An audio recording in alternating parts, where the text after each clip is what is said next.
This is the #1 rated burger in the entire world, and we're going to be comparing it to this futuristic burger made by a robot, this Wagyu burger from the best beef in Japan, and everything in between. And we're starting here where the first ever hamburger was invented. This is Lewis's Lunch, the world's first burger restaurant established in 1895. They serve their burgers the same way they always have, and ketchup and mustard are not allowed. You ready to try the country's first hamburger? I'll tell you a story. One day, back in 1900, a gentleman ran into this exact restaurant and told the owner he was in a hurry and wanted something quick. So the chef threw ground steak trimmings between 2 slices of toast, since it was the fastest thing he could make, and the rest is history. Thank you. You're welcome. What you're looking at here is an exact copy of the first hamburger ever made. It looks a bit more like a sandwich than a modern day hamburger, but it also looks a lot juicier. It's classic. It's the most pure form of a hamburger that I think I've ever had. But with that said, we got a lot of burgers to try, so let's go. Okay. Our next stop is Gordon Ramsay Burger, where they serve a beautiful breakfast burger. Perfect to start our day. Ow.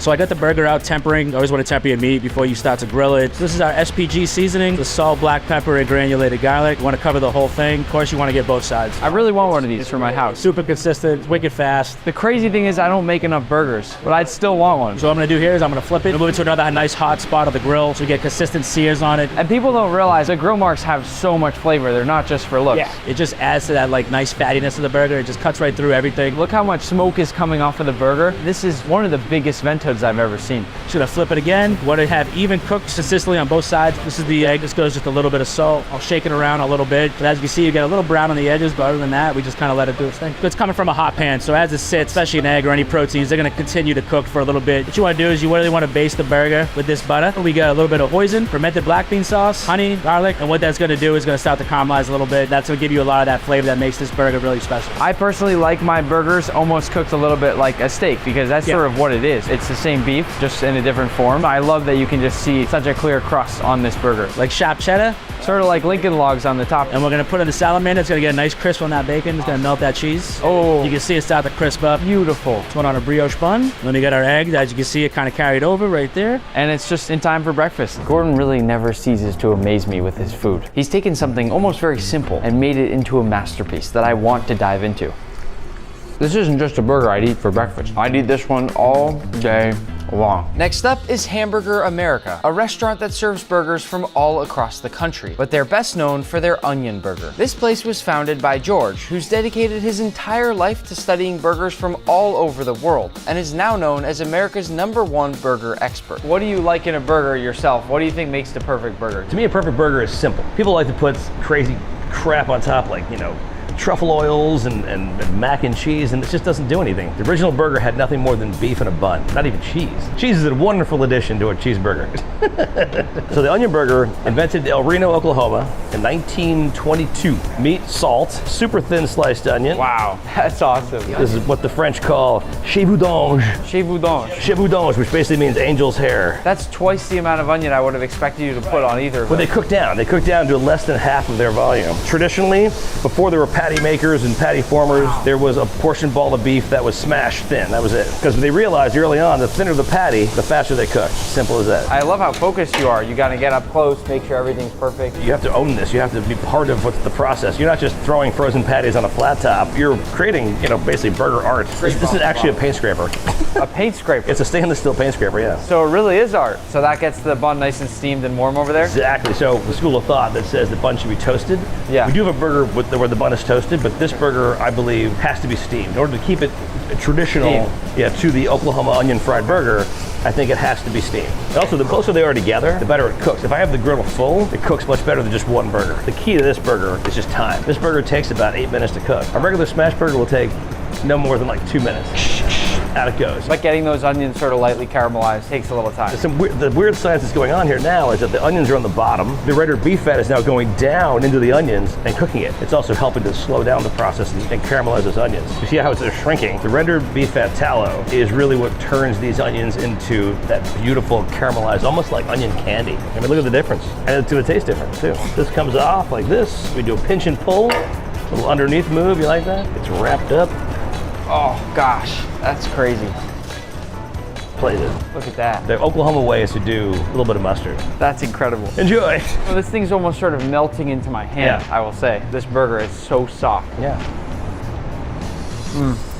You know, I don't even like mustard that much, and it's unbelievable. It's the flavor profile completely works. The cheese is melted to perfection. It's just perfectly melty right in the middle there. And some people don't believe it. They sit at the counter, they take their first bite, and they go, oh yeah, oh okay, yeah, yeah, uh-huh. Next, we're heading to the most famous steakhouse in New York City for their dry-aged burger. They turn all of their steak trimmings into incredibly flavorful ground beef patties that we're about to try. Welcome to the vault of Peter Luger. This is our dry age room. So this is like the bank vault, but for a steakhouse. Exactly. How much meat is in here?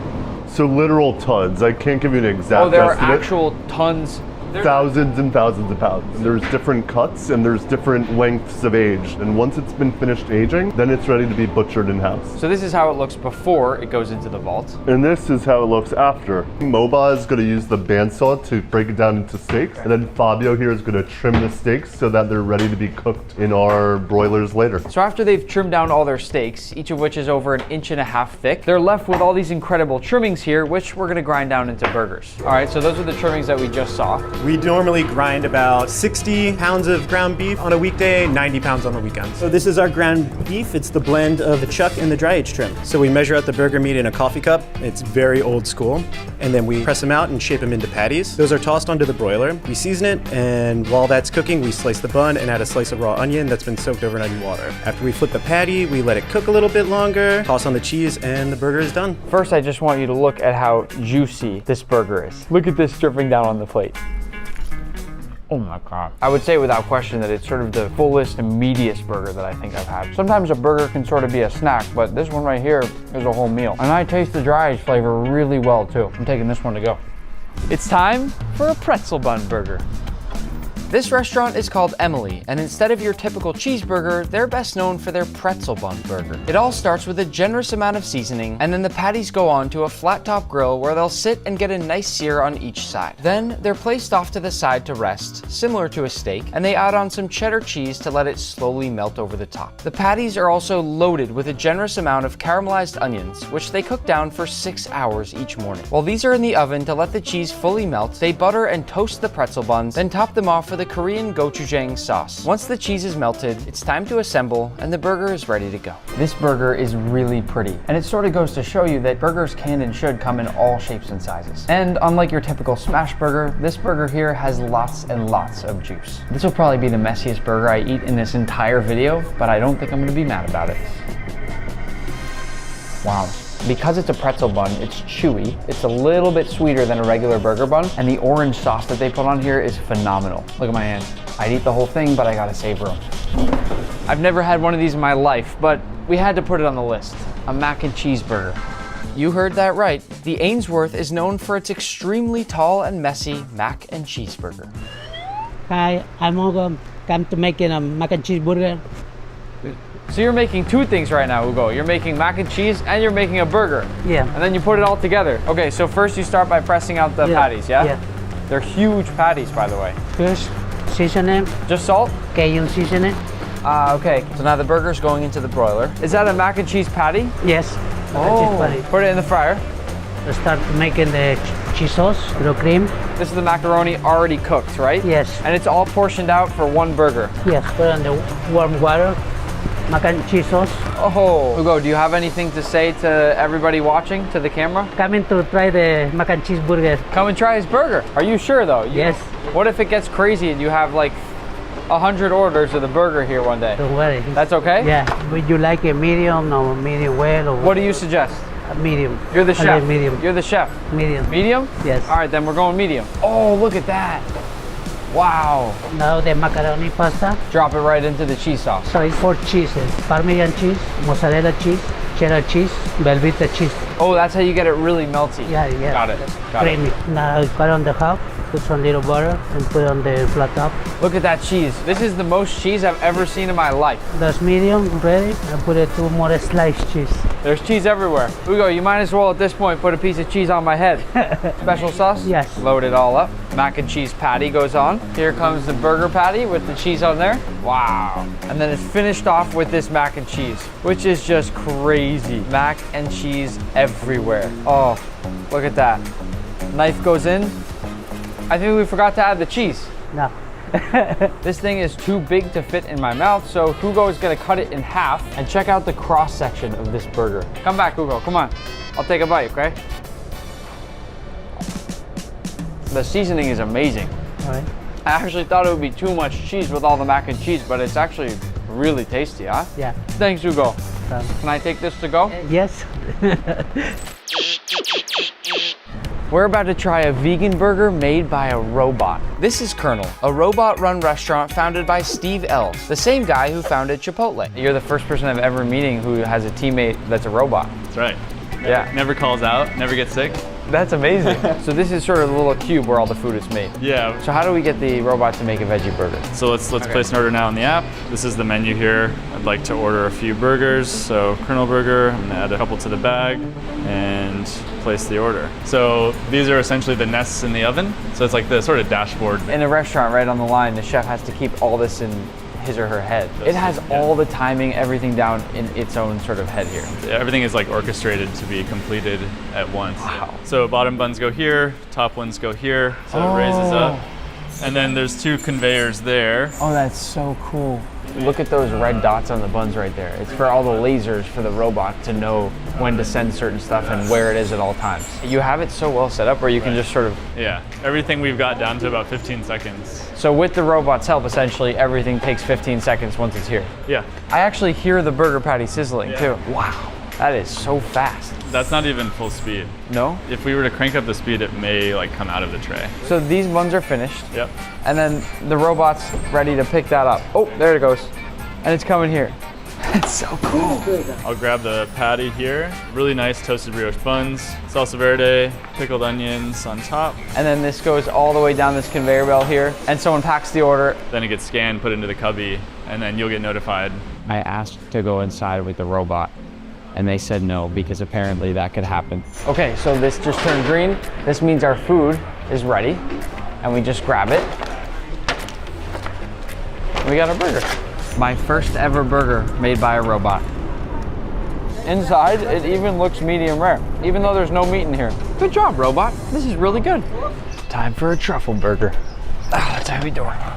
Next up is No One, famous for their decadent black truffle burger. In this humble kitchen, we make about 1,000 burgers a week. So today we're gonna make a smoked black truffle burger for you. So these are 2 4-ounce patties. It's a custom blend of chuck, ribeye, and sirloin. So we smash it right into our griddle, and then we season one side with our umami seasoning blend. It's a special patented blend that we make here. We let the bottom side of the patties crust up real nice. That's where the real flavor comes through for a burger. So we're gonna butter up our buns, and we're gonna flip them over. Scrapes them off the bottom. Wow. Now we're gonna put some black truffle pate. We want the flavors to be layered. That's a lot of truffle, huh? Yeah, we don't mess around. And right over that, we're gonna hit this with some smoked mozzarella. We get these cheese locally from Brooklyn. Smoked cheese works really well with truffle. Now we're gonna layer it up. We're gonna cover it with a dome. Oh, a little bit of water in there and some steam. We're cooking our homemade kimchi. Look at the flames. That's what you see in the sauce. All right, so burger's done. We're gonna let it rest. This is our black truffle kimchi special sauce. We're gonna add some freshly minced onion. And I think this is really important. The circumference of the bread, it's edge to edge. This is our white truffle oil that we're drizzling over the top. Top bun goes on, and that's our burger. That's it. The contrast of the light orange color with the white cheese and then the darker caramelized beef is just awesome. That bite right there is a blast of truffle. And just listen to these crispy edges. I asked for extra sauce, so it's a little bit messy, but if you like truffle, Some of you might argue this next stop isn't technically a burger, but just wait until you see what they make. This is Chef Danny, Chef Danny, sushi chef. Sushi Chef Danny.